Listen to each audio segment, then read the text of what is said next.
예, 안녕하세요. 네, 안녕하세요. 예, 만나서 반갑습니다. 한 달 전만 해도 좀 날이 이 시간대 좀 덥다라는 생각이 들었는데 이제 바람이 쌀쌀해졌어요. 그렇죠? 네. 그리고 또 여기가 산이라서 그런지 이 바람이 더 차가운 느낌이 듭니다. 그러니까 참 세월이 신속해요. 마치 쏜 화살과 같다라는 말이 있죠. 그래서 분명히 봄이 지나고 여름이 지나고 또 가을이 지나고 겨울이 오고 그러다 또 봄이 오고 또 여름 오고 가을 오고 겨울 오고 정말 세월이 무상하다라는 것이 뼈저리게 느껴질 때입니다. 여러분들은 저보다 더 많이 느끼시죠? 네. 예. 이렇게 찬바람이 불 때쯤이니까 생각나는 분이 있어요. 저랑 친분이 있는 거사님이 계셨어요. 그 거사님이 계셨는데, 저번 겨울에 갑자기 세상을 떠나셨어요. 근데 너무 황망한 게 떠나신 게, 좀 한동안 보지를 못했지만 평소에 알던 사이였는데, 이제 나이가 60이 안 됐을 거예요. 60이 안 된 50대 나이에 어떻게 돌아가셨냐면 저도 딱 이야기 듣는 순간 참 황망하다라는 생각이 절로절로 들었는데 목욕탕에서 그 목격자들 증언에 의하면 목욕탕에 뜨거운 탕에 이렇게 앉아 계시다가 아무렇지도 않게 나왔대요. 나와서 휘청하더니 그냥 넘어가 버렸대요. 휘청하고 넘어갔는데 아이고 머리가 벽에 돌에 부딪힌 거예요. 같이 목욕하던 사람들이 보고 놀래가지고 119 불렀겠죠. 그래서 이제 뇌가 다친 상태에서 긴급 수술에 들어갔는데 그렇게 세상을 떠나버렸어요. 갑작스럽게 그냥.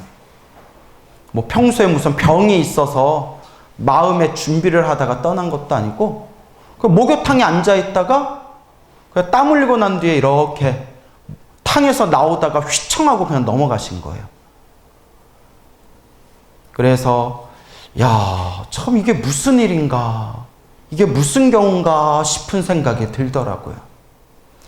그러면서 부처님 가르침, 부처님 말씀, 또 큰 스님들 말씀들이 이렇게 떠오르는 겁니다. 항상 우리 부처님과 큰 스님들이 이런 말씀하셨죠. 죽음이 코앞에 있다. 생사가 무서운 줄을 알아야 된다. 무엇이 무서운 줄을 알아야 된다? 생사. 삶과 죽음. 태어나고 죽고 태어나고 죽는 이 윤회의 흐름 속에서 우리가 언제 죽어서 다음 생 언제 또 무슨 몸을 받을지 알 수가 없다는 거예요. 생사를 무섭게 여겨야 된다. 한마디로 늘 하루하루 간절한 마음으로 수행해야 된다. 그 말씀이에요. 그 얘기 듣고 한동안 제가 연불 열심히 했어요. 생사가 코앞에 있구나. 나무 아미타불 연불 열심히 하다가 사람은 우리가 다 초발심이라고 하죠. 처음 냈던 마음 그대로 닦으면 우린 벌써 다 도인됐을 거야. 처음에는 열심히 기도하고 연불하다 나중에 무슨 생각이 들어요? 그래도 내일 가게 하겠냐? 오늘만 좀 쉬었다 하자. 내일까지만 쉬자. 너무 피곤한데 딱 며칠만 더 쉬자. 사람 마음이 이렇게 게으른 마음이 생기더라고요. 그럴 때마다 항상 마음을 다잡아야 돼요. 이렇게 찬바람 불 때 벌써 땀 뻘뻘 흐르던 여름이 엊그제였는데 벌써 이렇게 찬바람이 몰아닥치고 있구나. 정말 생사가 코앞에 있고 세월이 참으로 신속하구나. 스스로 두려움을 느껴야 된다라고 큰 스님들이 말씀하셨어요. 무엇을 느껴야 된다? 두려움을 느껴야 된다. 여러분 어떻게 생사의 두려움이 느껴지세요? 네. 진짜요? 대단하네. 저 오늘 아침에 자고 아침에 일어났는데 몸이 좀 싸한 거예요. 그러니까 추워졌다는 거예요. 이 보일러 안 떼고 전기장판 안 깔고 그냥 자도 일어날 때 춥다는 생각 안 드는데 오늘 춥더라고요. 순간 두려웠어요. 아, 또 겨울이 오는구나. 또 한 해가 가는구나. 이렇게 세월이 흘러가는구나.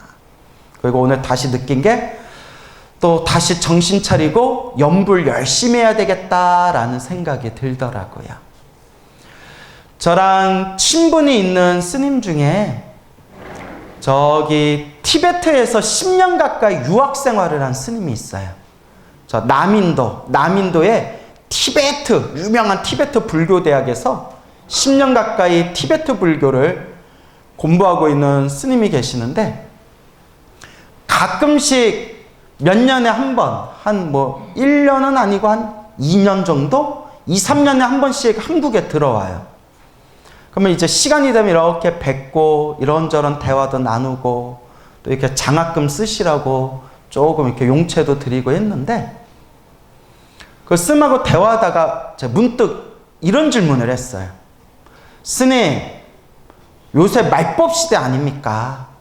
부처님의 법이 쇠퇴하는 말법 시대 아닙니까? 티베트 불교도 도인이 있습니까? 하고 여쭤봤어요. 사실 제가 이걸 살짝 여쭤본 게 제가 좀 고약한 마음으로 여쭤본 거였어요. 왜냐하면 제가 티베트 불교가 굉장히 심오하구나. 그래서 티베트 불교를 조금 열심히 공부하다가 책을 깊이 읽고 수많은 정보를 많이 찾아보다 보니까 티베트 불교도 빛과 그림자가 있더라고요. 그러면서 이런 얘기 하기가 참 부끄러운데 티베트 불교에서 그 전생의 고승이, 전생의 큰 스님이 이번 생에 중생을 제도하기 위해서 다시 태어난 것을 림포체라고 부른대요. 들어보셨죠? 림포체가 전생에 도를 닦으신 혹은 도를 깨달으신 큰 스님들이 이번 생에 환생을 하시면 림포체라고 부른다는데 요새 림포체도 가짜 림포체가 많대요. 림포체도 이렇게 신도들 사기치려고 가짜 림포체가 많대요. 근데 더 당황스럽고 황당했던 게 공식적으로 진짜 림포체다라고 검증받았던 분들이 좀 수행을 제대로 안 하는 그런 경향이 있대요. 그러니까 말법 시대는 말법 시대인가 봐요. 가짜 림포체가 아니라 이분은 진짜 림포체다라고 인정받은 환생자, 환생하신 큰 스님께서 좀 엉뚱한 짓을 하는 사건들이 이렇게 생기더래요. 우리 입장에서는 좀 이상하잖아요. 아니, 전생부터 닦았다는데 전생에 큰 고승이 이번 생에 다시 환생하신 거라는데 왜 저러지? 라는 생각이 들 수 있잖아요. 또 제 말 오해하시면 안 돼요. 훌륭한 분들은 훌륭하신데 또 그런 조금 불미스러운 일들도 좀 생겼나 봐요. 그래서 제가 그 도반 스님한테 약간 고약한 그때 감정이 일어나가지고 티베트 불교도 지금 도인이 있습니까? 하고 물어보니까 있다 이러는 거예요. 뭐 있다는데 어떻게 해요? 있구나.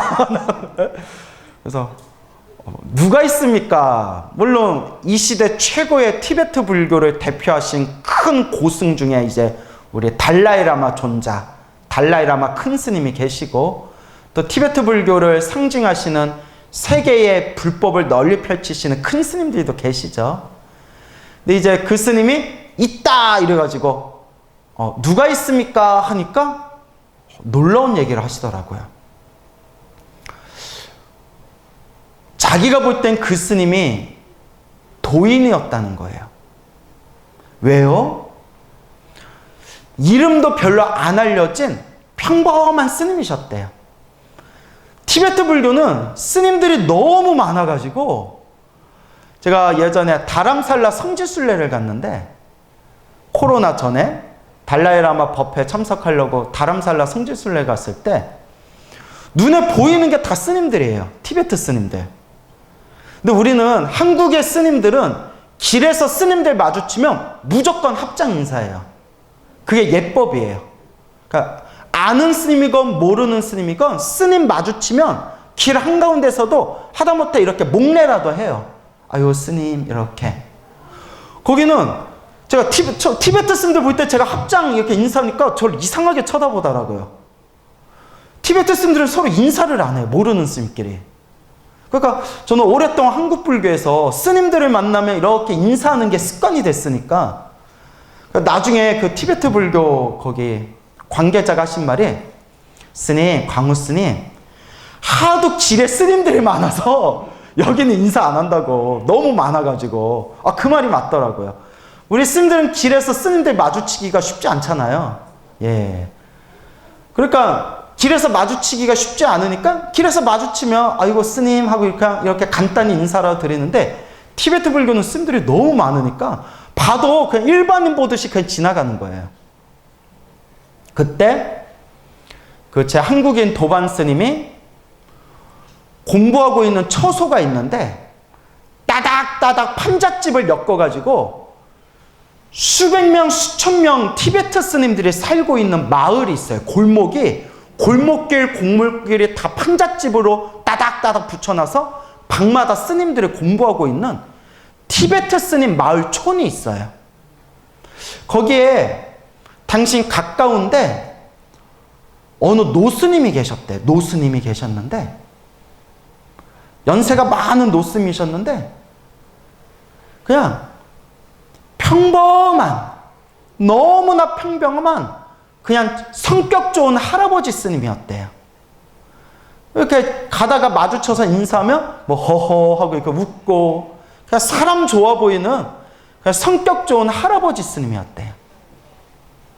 그래서 오며 가면서 몇 년 동안 같은 골목이라서 몇 년 동안 이렇게 인사도 드리고 뭐 먹을 거 있으면 좀 갖다 드리고 뭐 가끔 지나가다 아우 날씨 좋습니다 이렇게 인사도 하고 근데 한 번도 법이 어떻고 불법이 어떻고 부처님 가르침이 어떻고 한 번도 그런 법문이나 강의하는 것도 들어보질 못했대요.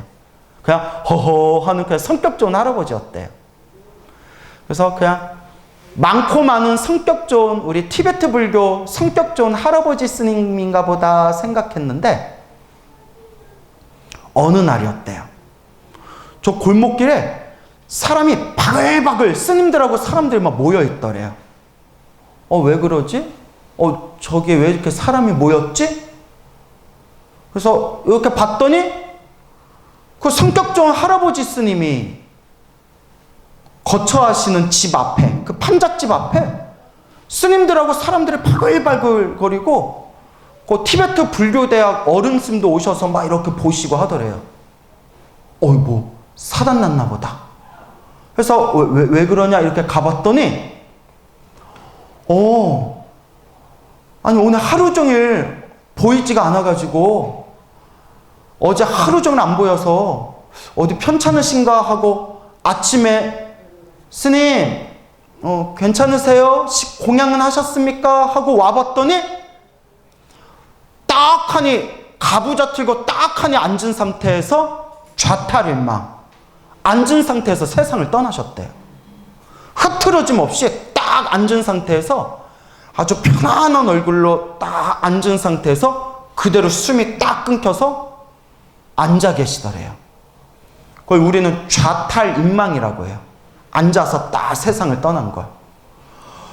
놀래가지고 이렇게 스님들한테 얘기해가지고 스님들이 그거 구경하러 온 거예요.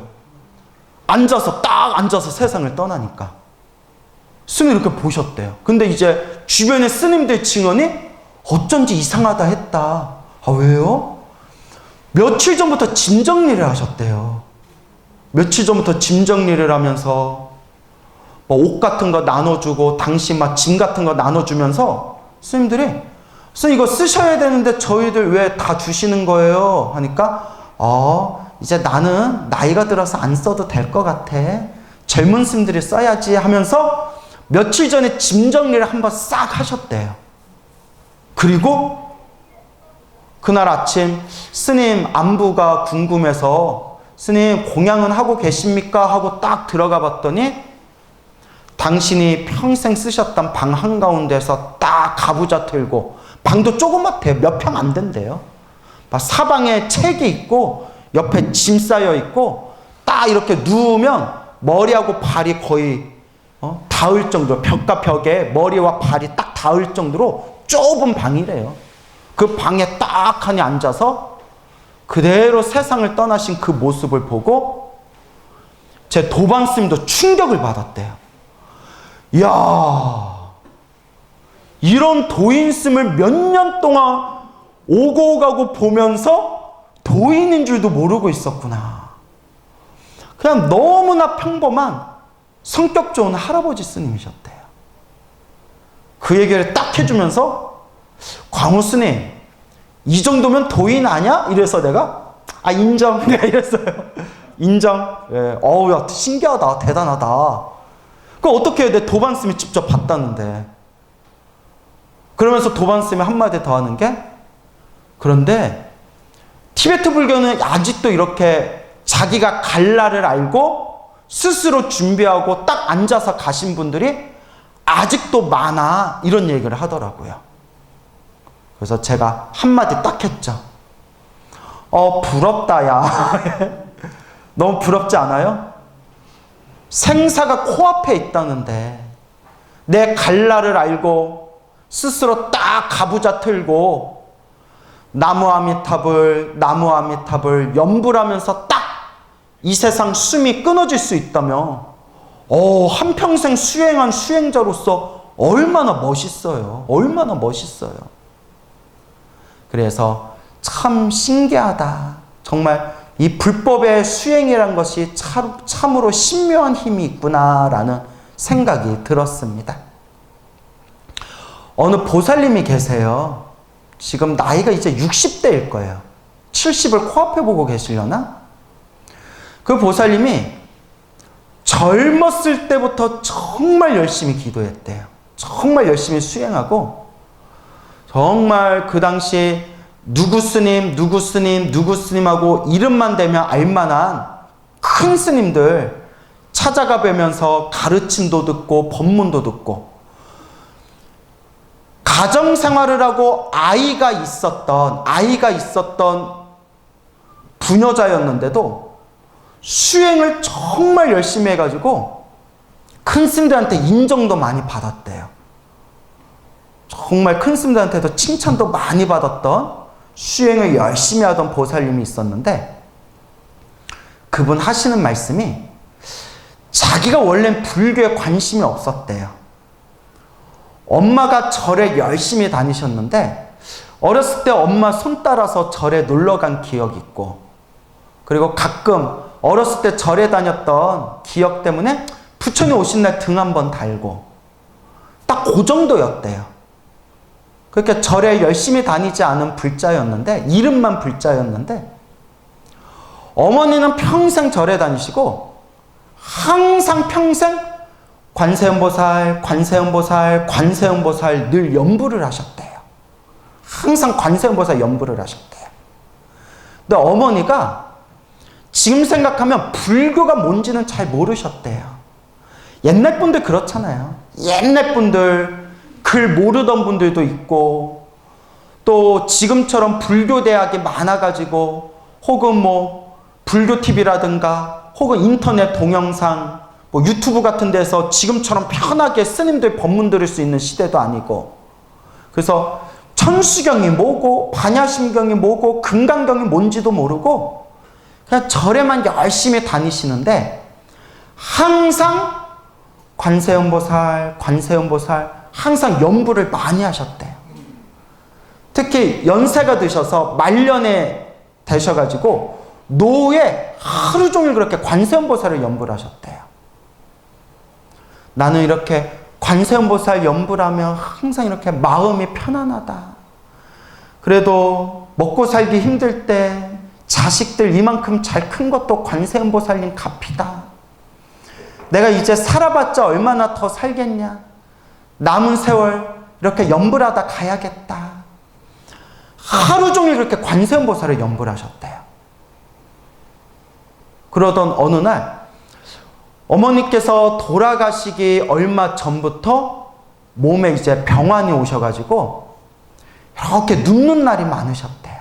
이렇게 눕고 이제 어머니가 이제 얼마 남지 않으셨나 보구나라는 게 이제 느껴지는 그런 말년에 어머니가 누워서도 항상 입으로 뭘 중얼중얼 하시더래요. 뭐 하신 거겠어요?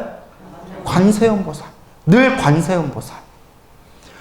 어머니 병환이 많이 깊어져가지고 이제 이 따님이 옆에서 간병을 했대요. 어머니 옆에서 방에 모시고 간병을 했는데 어느 날이었대요. 어머니가 갑자기 부스스 이렇게 일어나시더래요. 누워 계시던 어머니가. 옆에 이렇게 누워 계시던 어머니가 부스스 일어나시더래요. 어머니 왜 화장실 가시게요? 아니다. 말도 잘 못하시고 아니다. 나 좀 앉으련다. 뭐 이러시더래요. 그래서 어머니 이렇게 앉혀들었는데 어머니가 이렇게 앉으시더니 책상 다리를 이렇게 앉으시더니 허리는 이제 꼬부정 하셔가지고 앉으시더니 관세음보살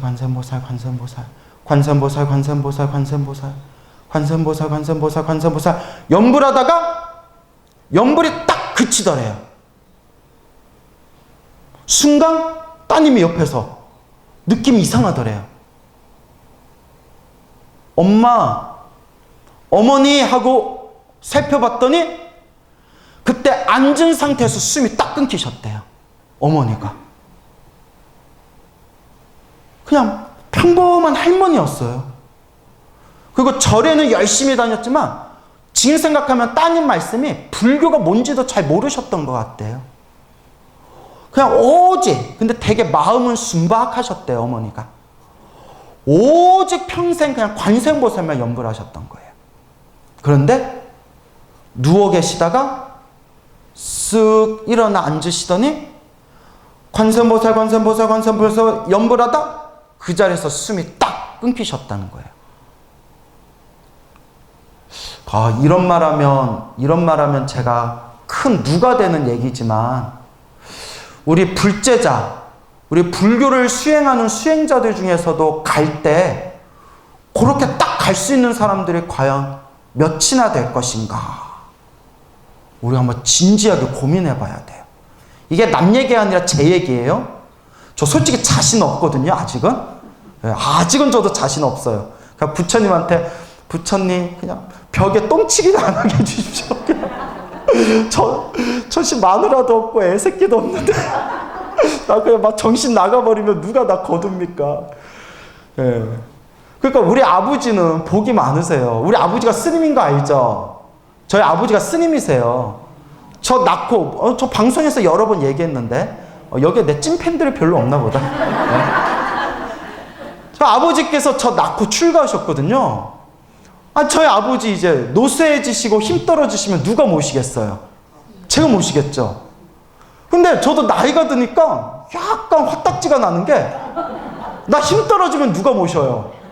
없어요. 그래서 아버지한테 살짝 스님, 아버지 스님 손주 보고 싶은 마음 없으니까 야 새끼야 이제 쓸데없는 소리 하고 있어요. 아버지는 나라도 있지만 나는 누가 나 거둬요.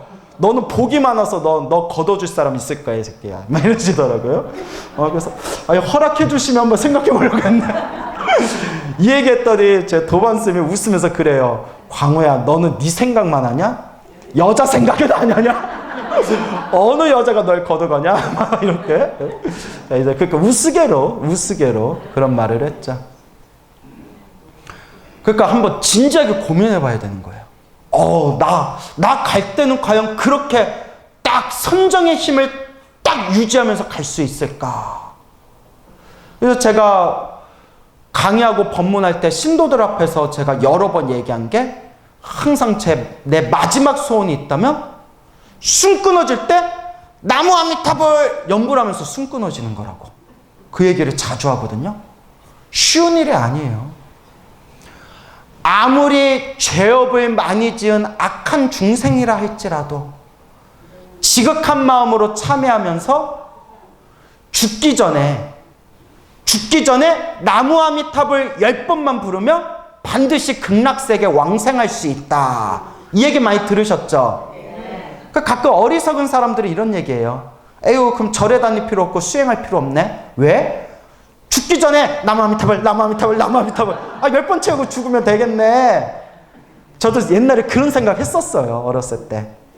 큰 스님들께서 하신 말씀이, 얘들아, 죽기 전에 나무 아미탑을 10번 부르려면 살아생전에 얼마나 많이 부르고 불러야 죽기 직전에 나무 아미탑을 10번 부를 수 있겠냐.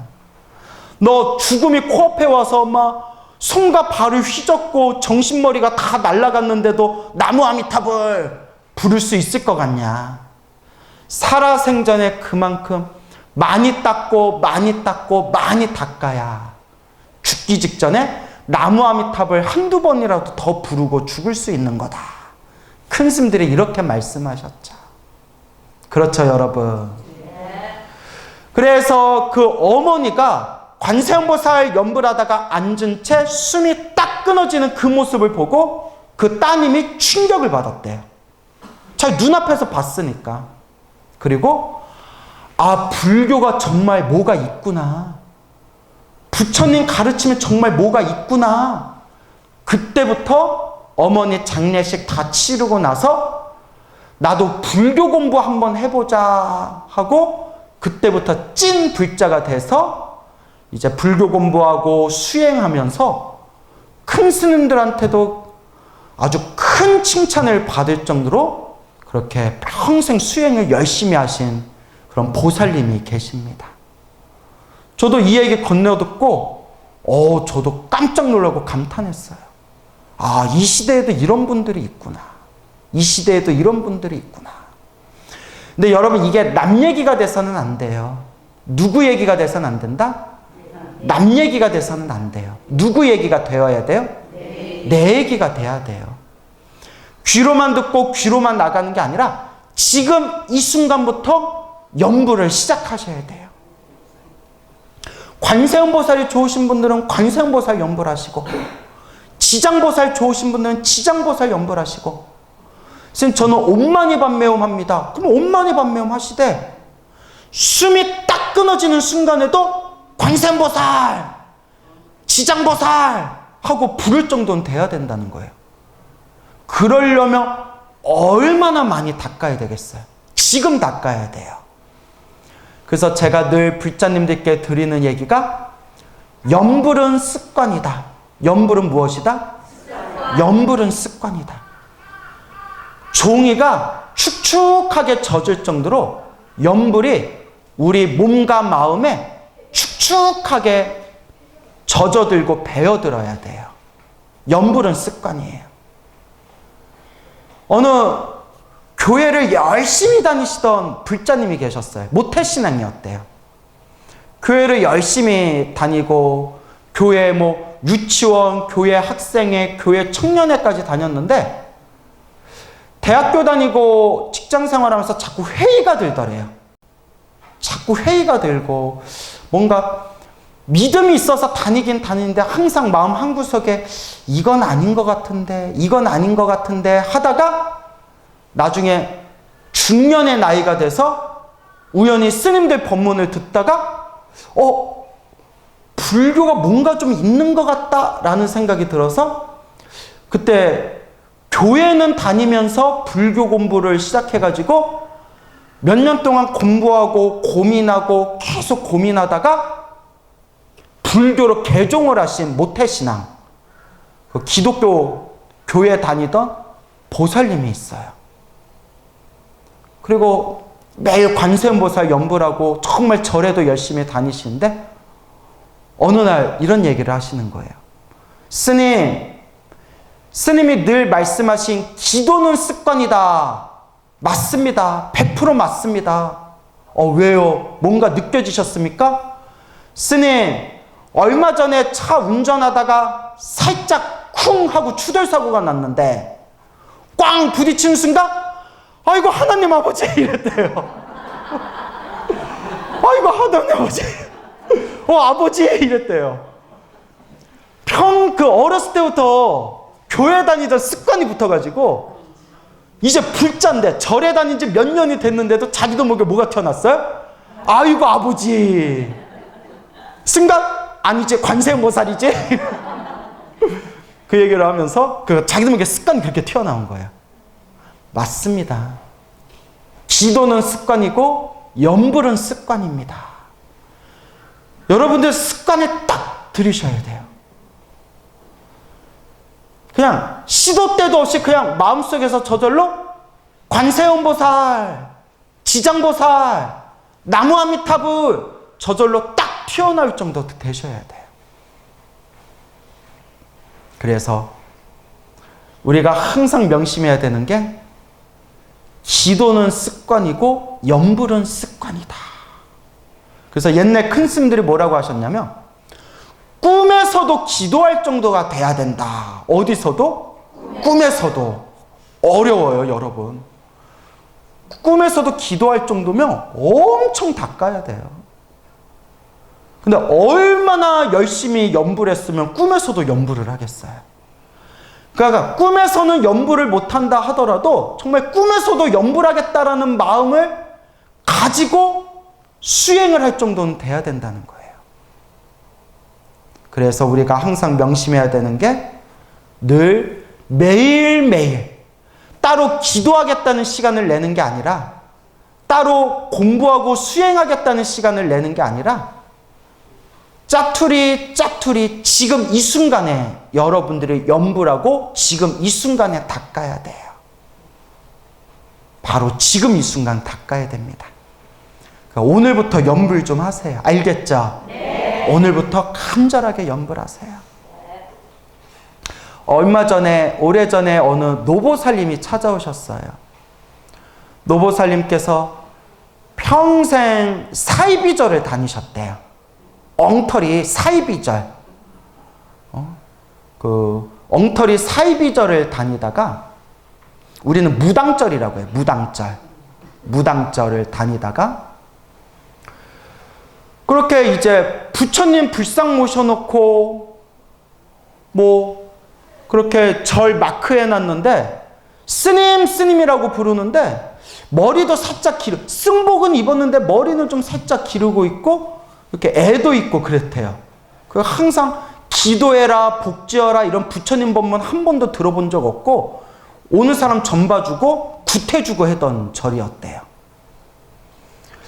그래가지고 그냥 자기는 모르니까 꼭 가끔씩 이렇게 봐주면 또 용하게 맞출 때도 있고 해가지고 그 맛에 다녔는데 우연히 제 법문을 들었는데 너무 재밌더래요. 옛날 이야기 나오고 옛날 큰 스님들 이야기 나오고 그러면서 평생 절에 다녔는데 못 들어본 내용이 나오더래요.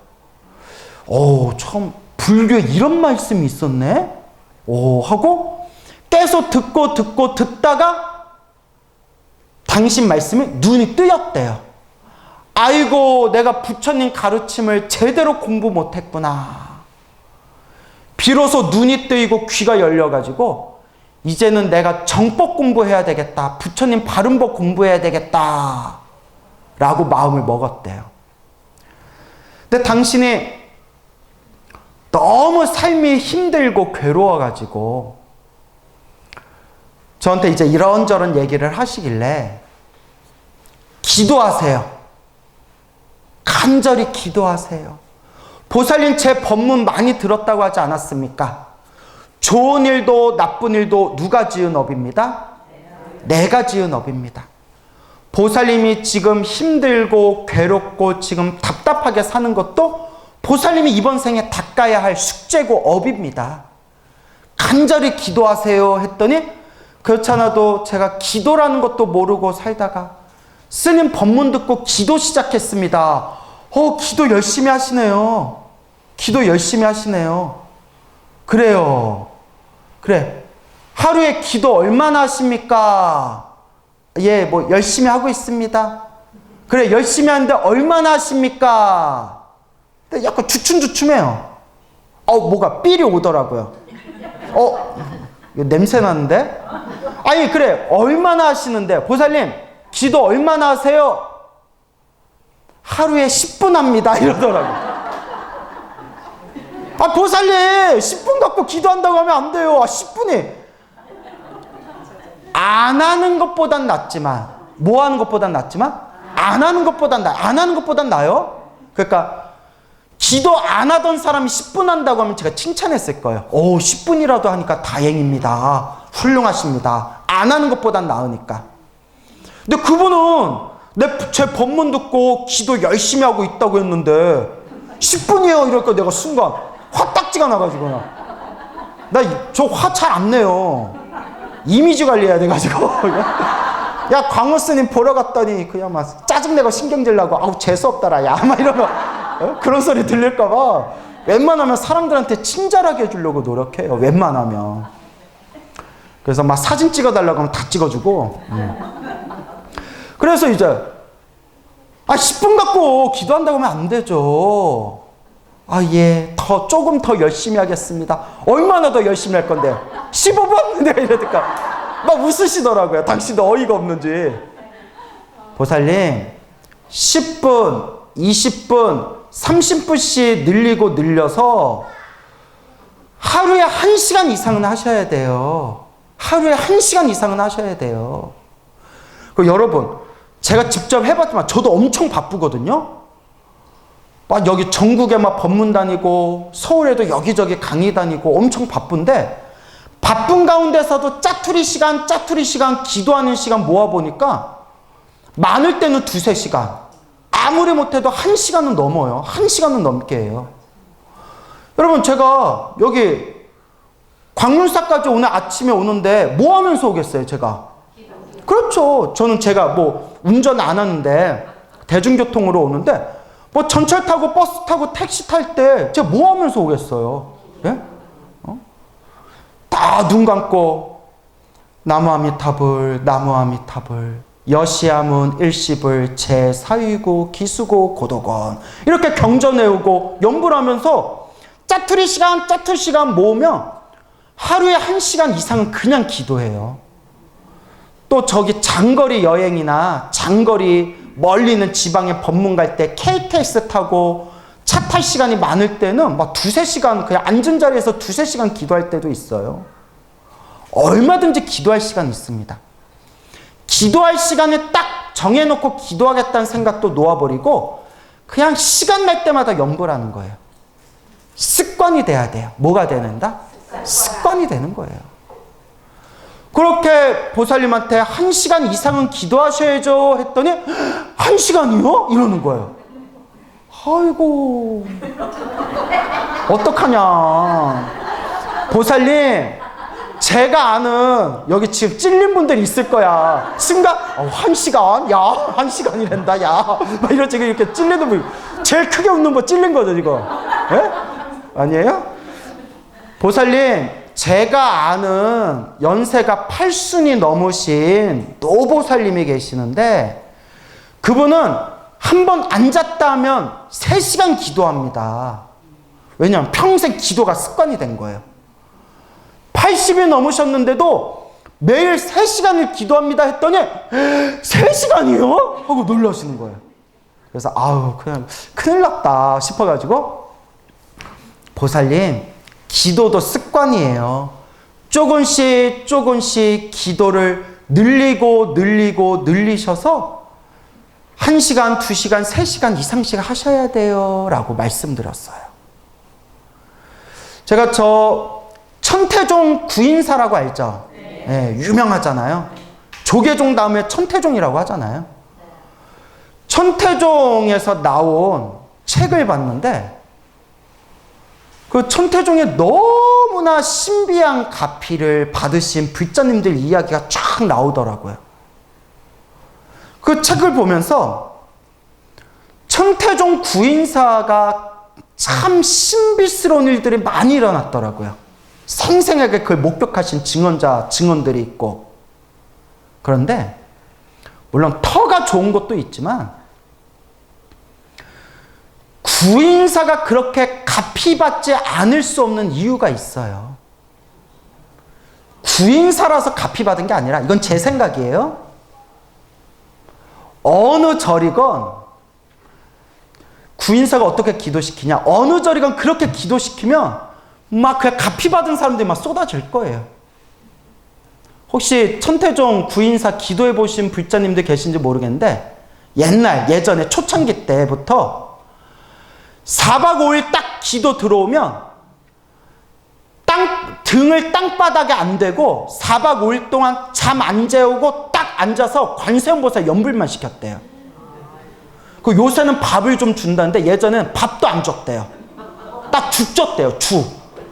딱 허기 달릴 죽만 주고, 그러니까 오는 날 가는 날 빼고 3, 4일 동안 등을 땅바닥에 안 대고 그냥 관세음보살만 밥 굶어가면서 3, 4일 동안 관세음보살만 연불시킨 거예요. 그래서 스님들이 죽비 들고 다니면서 두들겨 팬대요. 졸 때마다 깨라고 딱딱 때린대요.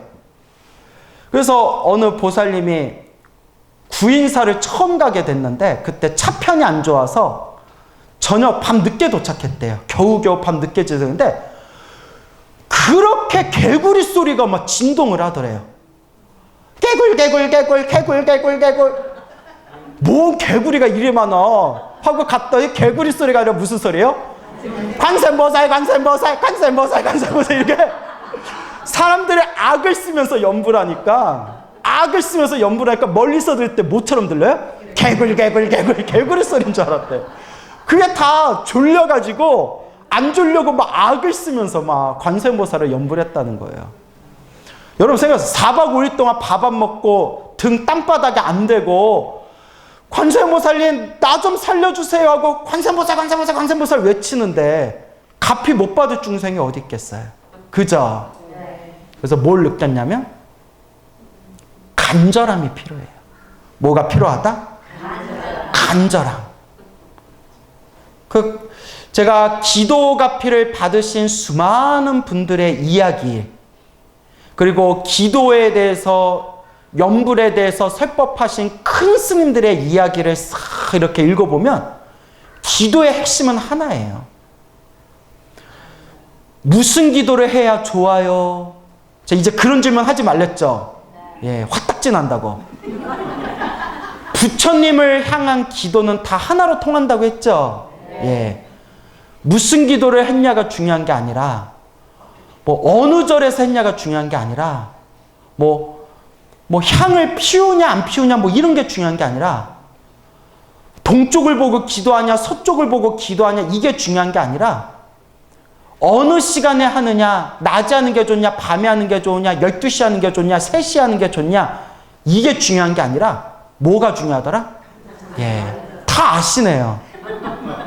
우리 불자들 다 머리는 똑똑해. 다 아시네요.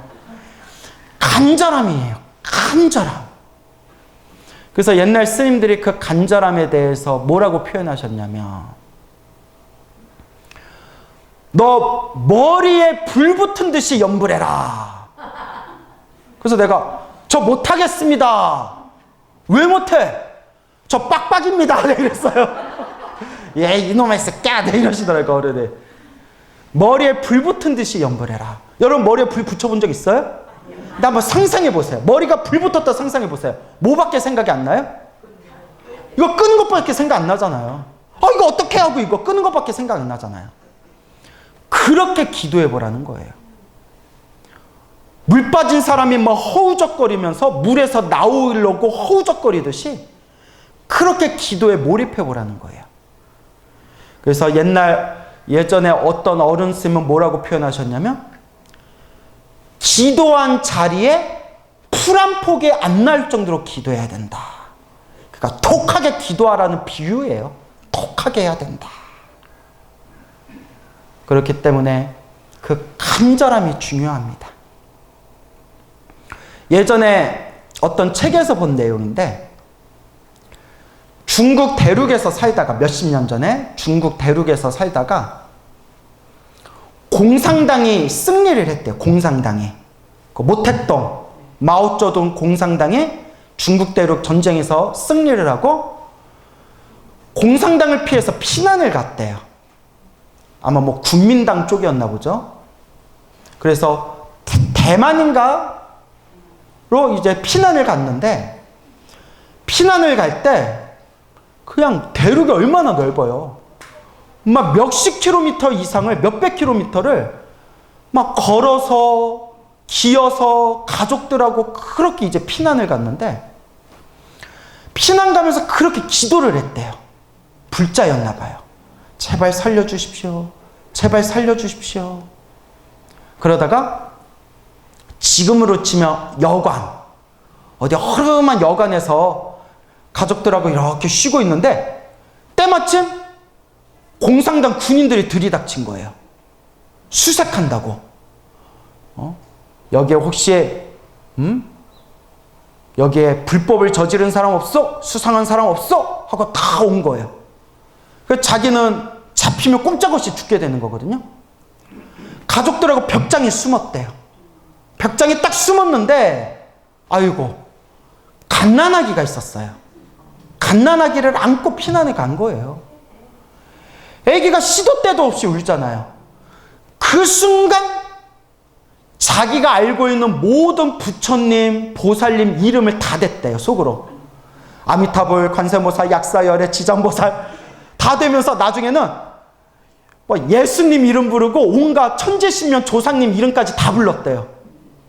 막 군인들이 와서 막 방을 뒤지는데 막 애가 울기라도 하면 이제 들키는 거예요.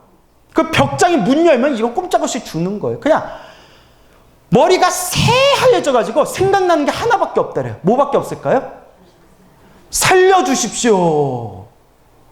자기가 알고 있는 부처님, 보살님, 조상신 이름 다 나왔대요. 살려주십시오 하는데 그 순간만큼 애가 울지를 않더래요.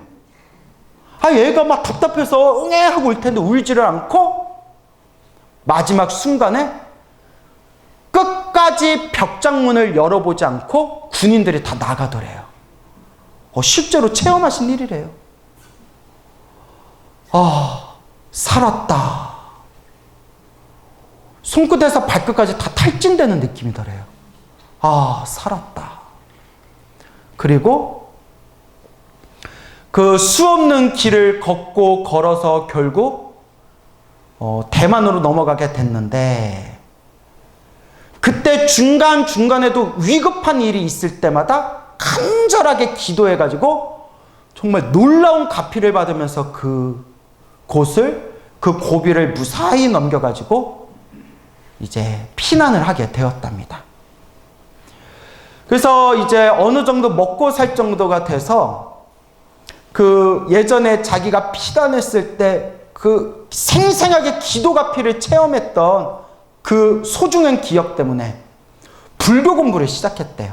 좀 먹고 살 정도가 되었을 때, 좀 삶이 안정되고 나서 불교 공부를 열심히 했는데 어느 날 수행을 아주 많이 하신 불교 수행자에게 이렇게 질문을 했대요.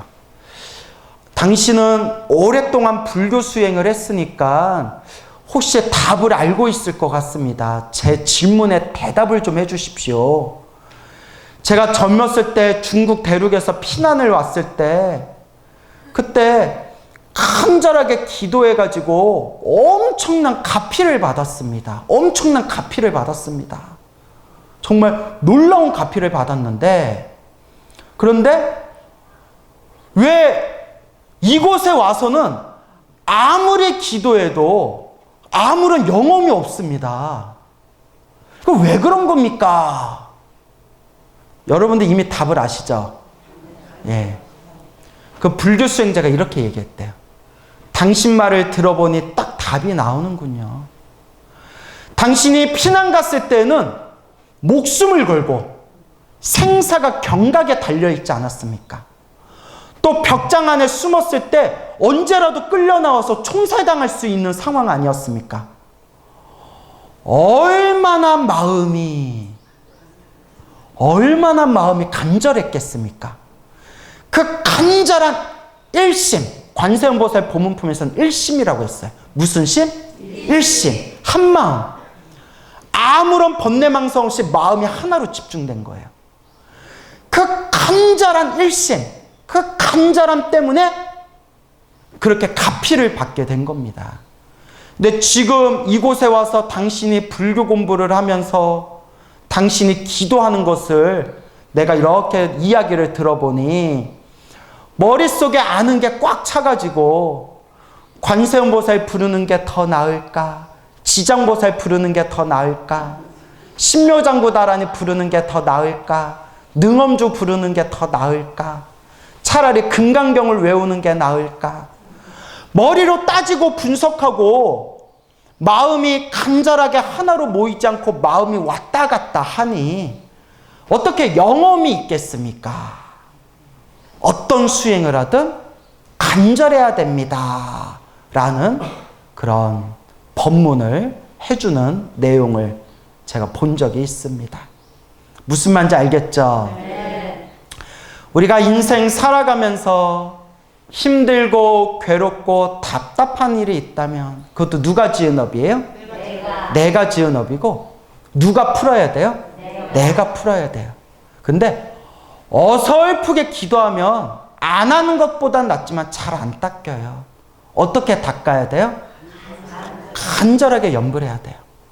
딱 5분을 하더라도 간절하게, 30분을 하더라도 간절하게, 1시간을 하더라도 간절하게.